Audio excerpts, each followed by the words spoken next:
Roy was a prankster. He loved life, loved laughing. The golf story. We were out playing golf one day, 4 of us from the fire company, and we were just goofing off, having fun. No scores counted, and the movie Happy Gilmore had just come out. So I went ahead and I teed up the ball, and he was like, "There's no way you're going to do it." And I was like, "Oh yeah, watch this." And I went up and I missed. So I tried again, and I hit the ball, and he could not believe that I had connected that ball and almost drove the green, just like Happy Gilmore did. But he was just a fun-loving person that made you want to be around, and made the firehouse a family. It was always, you always hear about it, talked about it as being a family, and he made it the family that it was. He was always there. He brought his kids around, 3 of them, and they were young. I've known Renee since she was 1 month old, going to bingo, and that's 10 years. I'm sorry, that's 14 years. He's been gone 10, and he just would be there doing something, and people would just gravitate to the firehouse. They'd see him there, we'd stop in. Next thing you know, 2 or 3 more people were there, and we'd get stuff cleaned up and do stuff. It was just a way of life for us. Oh, another story. Oh goodness, he was sent out to get milk, and we had built a horseshoe pit in the one lot that we had next to the firehouse, and we were always playing horseshoes. He went to get milk, and 2 hours later his phone rang, and his wife was like, "Are you coming home with the milk?" He stopped and got to playing horseshoes. So it was just, he was one of those rare people that was a catalyst to make people want to be there and want to respond to calls. Not only respond to calls, but just be there in general and have fun and make it a family. Sorry, at the bingo with John. Oh, you want me to tell that story Yeah. too? Okay, I can tell that story too. I told her this morning. The more I've been hanging around the kids, I've been telling them stories about their dad. Some stuff that they know, some stuff that they don't know, some stuff that their mom knows, some stuff that she's just found out. He was very instrumental in starting an ambulance for the fire company. The squad across the street wasn't getting out, so he started up an ambulance. And he was always the type to be buying us shirts, jumpsuits, trinkets to keep us going, or as a reward. Say, hey, you come here, you've done good, you've put in time, here's a little something in return. And it wasn't, most of the stuff wasn't expensive, but it was stuff to say, hey, it was cool to get. Well, one of the things he bought was mock turtleneck shirts. They were black, long sleeve, and they said EMS 183 on the collar. Well, one of the firefighters, my fellow lieutenant, was up on the bingo stand calling bingo numbers. Well, Roy took a napkin, and I'm sure this is probably blasphemous, but he put it on the collar like he was a priest. And he's blessing John as John is calling numbers, and John is trying his hardest not to crack up. Of course, the rest of us are laughing, and John is just trying to finally John just lost it. It was just one of the funniest things, because that's the type of guy he was. He liked to have fun, and didn't care what people thought. Life was fun, and it was supposed to be fun. It meant to be fun. Well, there was this one time when I was 4 years old, or 3, I don't know, he died when I was 4. We were in the car, and we were going to my first day of preschool, because I was only 4 years old. So he was like in awe of this band, Shaggy. It's some like reggae rap kind of thing, and we would listen to them all the time. He had his full album. There's some like profanity in the words, but he didn't care. He'd just like put a bleep in it. Like whenever it would come up, he'd just be like bleep. So there's this one song, and it involves my name, my mom's name, and my sister's name. Well, he put them in there. So whenever it said, "You're my angel, you're my darling angel," and that's my mom's name, Angel, or Angela, whatever she wants to prefer to go by. And it would say, "You're my baby," or whatever, and my name's Renee, so my nickname was Nene, and he changed baby to Nene. That was funny. We'd always love that. And he changed, sometimes he'd change it to Ray Ray for Rachel, and that was awesome.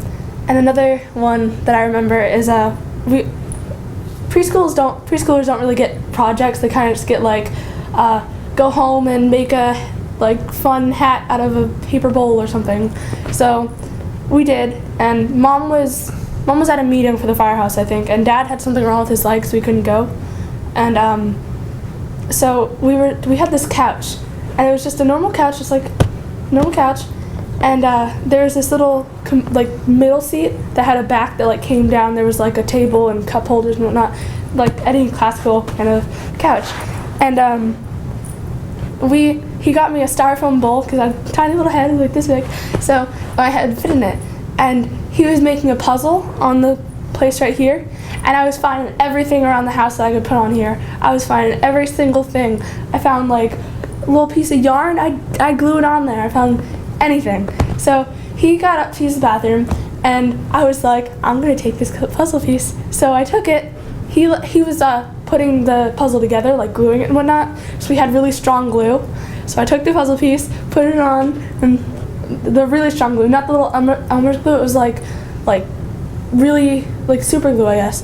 And I put it on the bowl, and he got back, and he was like, "Renee, where's my puzzle piece?" And I was just like, I don't know.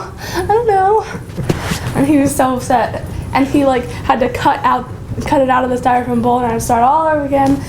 Yeah, that was pretty much it. On my social media, Instagram, I post this picture. Like when we were coming here Thursday morning, we stopped at a pit stop, and I just wrote like this whole big thing about my life, and I posted on a picture, but I deleted it later because it was like too touchy-feely. So I kind of just like copied that in here and added a little bit more.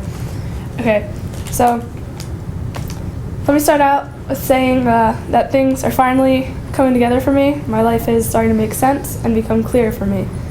It's been 10 years since I've seen, heard, or even remembered my father's existence in my life, which is a huge bump in the road for me and my family. My sister, brother, and I have all managed to lose our father, yet stay in school, get scholar grades, and maintain healthy social lives. We're doing pretty good. I finally have a good group of friends. Like, they're nice, everything, they stick up for me, and I have a nice boyfriend who's definitely worthy of being part of my speech. I've yet to like be in a bad mood for like this entire year of school, like counting 8th grade into 9th grade, because I've just had like an amazing group of friends, which is pretty great for me. I'm in student council, JROTC, and top of a few of my classes. I'm in all honors. I feel like I finally deserve to just lay back, take a few deep breaths, and kind of enjoy my life. But I can't forget my beautiful mom. She's been there for us always, and she has her little getaways from us sometimes, like meetings and cool stuff she does with the organization she's in, like NJBBA, UMAP, and whatnot. She's been a single parent for 10 years and still buys us everything we want. She should get an award. I love her with everything.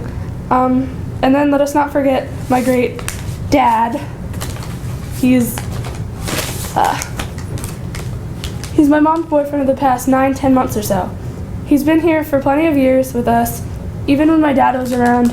When my cat scratched me in little grade school, he covered every little scratch at the fire department with Hello Kitty Band-Aids because I was obsessed with her, which is like a real thing to me. Like, that was top of my day.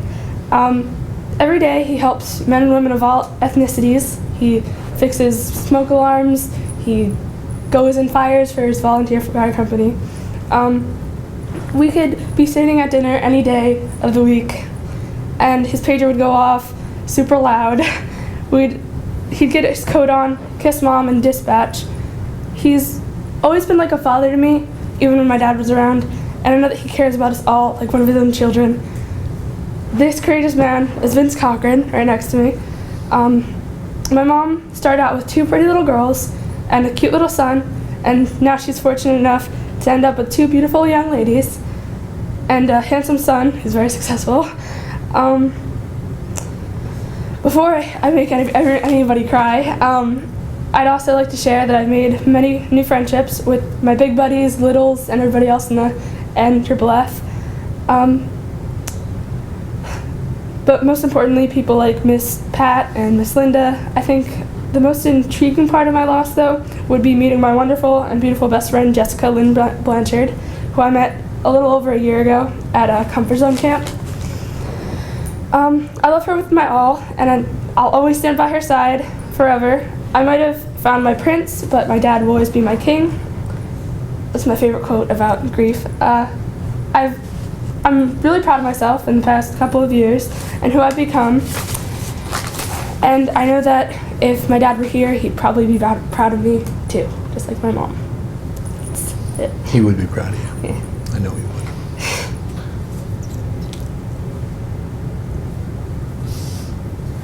would. His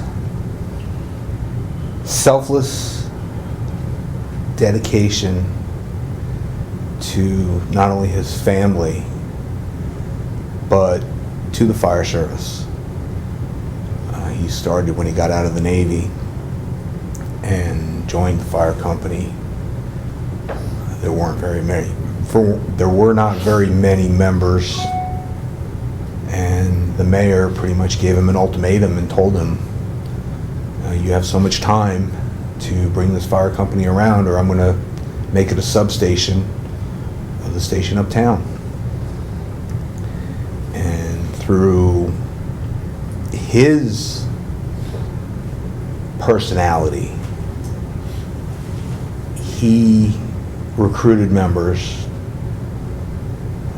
made it so people wanted to be there, and went from having 5 members to bringing on, I think at one point in time we had 20, 25 people, and then to start up not only running 1 ambulance but 2 ambulances. That's the kind of person he was. He gave up his time and led. He was a leader. He was a true leader. He led from the front. He never said, you go, do this. He always said, let's go, do this. That's the type of person he was. You're very good at telepathy, because that's exactly what I was going to say. Was so it? I don't know what I'm going to do, but good job. Didn't mean to steal your thunder. I thought you were going to say humor, and I was like, yeah, I'm fine. And then, no, of course not. Of course you have to pick the exact word. I was even going to say selfless, too, so just great job. I was proud of you.